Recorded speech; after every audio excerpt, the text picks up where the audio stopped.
महालक्ष्म्यष्टकम्। इन्द्र उवाच नमस्तेऽस्तु महामाये श्रीपीठे सुरपूजिते शङ्खचक्रगदाहस्ते महालक्ष्मीर्नमोऽस्तुते। नमस्ते गरुडारूढे कोलासुरभयङ्करी सर्वपापहरे देवी महालक्ष्मीर्नमोऽस्तुते। सर्वज्ञे सर्ववरदे सर्वदुष्टभयङ्करी सर्वदुःखहरे देवी महालक्ष्मीर्नमोऽस्तुते।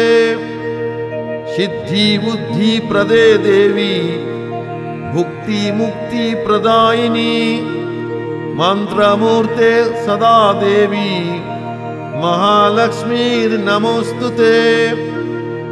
आद्यन्तरहिते देवी आद्याशक्ते महेश्वरी योगसम्भूते महालक्ष्मीर्नमोऽस्तुते।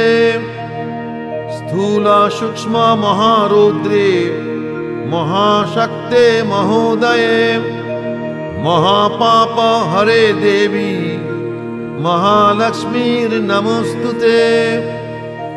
पद्मासनस्थिते देवी परब्रह्म स्वरूपिणी परमेशी जगन्मातर् महालक्ष्मी नमोऽस्तुते। श्वेतंबरधरे देवी नानालंकारभूषिते जगत्स्थिते जगन्मातर् महालक्ष्मीर्नमोऽस्तुते। महालक्ष्म्यष्टकस्तोत्रं यः पठेद् भक्तिमान् नरः सर्वसिद्धिमवाप्नोति महालक्ष्मी प्रसादतः।